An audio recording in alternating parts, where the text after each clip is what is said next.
Alright, hello everyone, this is Crota giving you a shoutcast between Tarson versus Millennium Tarson versus EG Grubby here in the Xel'Naga Caverns. We have Grubby spawning as the green Protoss player on the south side of the map. Meanwhile, we have Tarson spawning on the north side of the map as the blue Terran. So Terran versus Protoss here in the Xel'Naga Caverns. Looking forward to this series. Hopefully no one else has cast it, but I'm sure some other people have already begun to do so. Grubby, a very well-known Warcraft 3 player, versus Tarson, everyone's favorite Terran to hate, apparently, on my channel, as people can't seem to decide whether or not he's good or he's bad. He is playing against Grubby, who was a former teammate of Todd, or Millennium Todd. And Millennium Todd, now obviously part of Millennium, which is on the team of Tarson, so maybe Grubby and Todd have similar playing styles, and Tarson knows what exactly to do in order to try to put pressure onto his opponent. Now, just continue to mine more, and I just realized I got Tarson mixed up with Goody. So yeah, Goody, the Terran player that everyone loves to hate on my channel, not Tarson. Probe now making its way down the ramp and will be heading off in order to do some scouting. After that gateway, a pretty standard probe scout. He's not going to be able to get that much harassment onto this barracks, as the barracks should probably be about 2/3 completed by the time that probe even gets inside and sees where that barracks has been placed down. Grubby now getting that assimilator, sticking to a pretty safe build order, very economic, has a number of options that you can branch out from after the Cybernetics core, and we'll see what he's going to be doing. He's going to most likely place a pylon there and then continue to mosey along that probe, now trying to get some damage. SCV already turning around in order to fight back as well, and now the Marine should be trained out of there. The Grubby's probe only has about another 20 seconds of usefulness inside the base before it does need to head out of there. You can see him trying to see if any key buildings will be placed down. It doesn't look like it. Tarson just getting another supply depot, and oh, Grubby looked like he was trying to sneak out with the probe and now sneaking back in, and now you can see that the Marine is coming around, and now in comes the probe. The Marine was most likely looking to see if a pylon was placed down and trying to hug along that corner, as an SCV now will be walking up this ramp. This is a very safe play by Tarson. Tarson knowing that his opponent most likely, even if he does get a Zealot will not be able to chase down an SCV all too easily. Probe activating that Xel'Naga watchtower. Zealot is now finally out. A sentry now being trained, so a sentry being opted for instead of an early stalker. So the SCV does have a little bit more usefulness, but it is already taking some damage as well. It does need to head the heck out of dodge, otherwise it will take a lot of damage. And there you go, Tarson now moving away. 3 Marines currently just guarding that front door, a reactor being built, so it looks like more and more Hellions will be trained, most likely. The reactor only needing about 27 more seconds, training up that first Hellion, and that Hellion will then swap places with that reactor, with that barracks, in order to be able to start double training. And it looks like Tarson's build looks like he's going to go early pressure into Hellions and then into Banshees.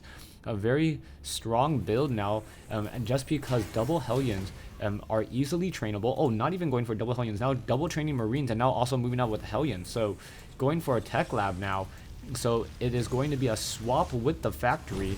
Oh, quickly taking down that probe there, and now the Hellion's going to move out. So it's going to be a swap with the factory with that starport in order to be able to get cloaked Banshees. Cloaked Banshees, very, very popular strategy, but Grubby already well versed on the power of cloaked units and hidden units, as Grubby did like the Blade Master in Warcraft 3. Now going for a robotics facility to train up an observer. There is that Raven. Oh, so I am all over the place in my predictions now. An early Raven, not an early Banshee, and now going for another tech lab. So an early Raven off of that starport. The Hellion doing some scouting. Does it see? Yes, it does in fact see that there is a nexus over here, and I do not believe he's going to really be able to get that much serious damage. A command center being built by Tarson 6 minutes into this game now in order to catch up to his opponent's expansion, who Grubby has a significant lead on that expansion now, especially when you consider this expansion still needs a lift-off, re-land, and then upgrade to an orbital command to really be of any serious use. Grubby now transferring some probes over. Oh, yes, nope, not transferring probes over yet. There we go. Probes now being transferred over to the natural expansion. More units still being warped in, and now Grubby, just off of 2 production buildings, just a gateway and a robotics facility, getting a lot of sight. And now it's finally sending off that observer. The Hellion trying to get some damage. It looks like it will be able to get 1 probe kill. Yes, 1 probe kill was dealt. And now the Hellion backing off there, but it did delay a mining just a little bit. Stalker now going to hide on the other side of those bushes, making sure to have a warm, welcoming present to that Hellion if it tries to once again move out. Marines, Siege Tank. The Marines do not have stim packs, so this is reactored Marines, a Banshee, and now Siege Tank with Siege Tech. Okay, I am so confused on what Tarson is doing, but it is a very nice combination of units, I must admit. The Marines very powerful against Zealots when they are in numbers. The Banshees most likely will not get focused down, and even if they are focused down, the Raven is able to drop point defense drones to try to intercept the attacks of those Stalkers. If it does a good job, oh, where is that observer? He must realize there is an observer nearby, looking for the observer, sees the observer. Will Grubby's observer be able to make it out? I do not think so. It's going to come very, very close, and oh yes, it barely just makes it out. That observer down to 8 shields and 40 hit points, so plenty of life there. Tarson establishing his expansion now. We do see a robotics bay now being built. A very natural response to the sheer number of Marines. And now that Tarson does not have the combat shield on those Marines, those Colossus are going to be able to 2-shot their way very, very easily through those units. And that is always going to be a problem. Being able to deal a lot of damage, no armor upgrades, no shield upgrades, and that's gonna just be very, very problematic. We do see pylons now being placed down. No one is trying to establish another 3rd base yet, as just a lot of gateway units off of 3 gateways. So somehow Grubby is able to produce a decent sized army off of 3 gateway buildings. Meanwhile, Tarson is finally opting to go into 2 additional barracks, and now getting more and more Banshees trained. However, not getting cloaks, so the Banshees are not going to be able to relieve themselves of any energy, meaning that a feedback from a High Templar would be very effective. We most likely will see a lot of High Templars with a lot of Banshees with a lot of energy, just because of the way that he's currently trying to use them. Banshee still flying around. A Zealot looking like it is going to get caught. Oh no, the Banshee looks like the Zealot will be able to run away, and now Stalkers are making their way out as well. I believe this probe will get taken down as the Banshee just continue to do more scouting. The Banshee can take another 12 shots of damage, as there is a Stalker over here as well. I believe Tarson does not see sight of that Stalker just quite yet, as Stalkers are now starting to push into this location. Siege Tank's going to be able to get off one easy blast there, and quickly killing 1 Siege Tank. I believe if both Siege Tanks were sieged, the Stalker didn't react in time, there would have been definitely many more deaths. A second Banshee now coming in, so Tarson trying to do a 2-pronged Banshee attack, now dealing some damage towards this Banshee over here, as Banshee's now coming in over here, dealing damage towards the mineral line. This Banshee needs to pull away. Tarson gonna lose that Banshee, but this Banshee now already getting up to 4 kills. Is it gonna get 1 more? Yes, 1 more kill, and now trying to escape down to 62 hit points. The Observer trying to catch up to it, and I believe that is just beyond combat range, and he doesn't want to engage. Vikings are now being trained off of the reactor starport. We have more Marauders being added, Stim Pack and Combat Shield now being researched. No concussive shells yet, as another command center should be placed down here in just a moment in order to keep track and do more scouting, or be able to establish a new expansion, and probably upgrading to a planetary fortress if he does try to take these high yield mineral locations. You can see Grubby clearing out the rocks at the high yield mineral location, so he will be able to mine out of this location as well. Twilight Council is now up. And what are we going to have? Are we going to see a Templar Archives, a Dark Shrine? Or are we just going to get some research on those Stalkers and those Zealots? More gateways now being added, so a lot of production buildings now coming in from Grubby. A lot of production buildings. We're going to see, what, 6? We're going to be seeing 6 gateways with a level 2 weapons upgrade. So perhaps that's all the Twilight Council was for. Level 2 weapons upgrade. Siege Tanks are sieged. Both sides trying to battle it out. And now 1 Zealot on the other side quickly trying to pull away. And we also see another Observer in here. Stalker now trying to push out. And Tarson going to have to be very, very careful with this timing.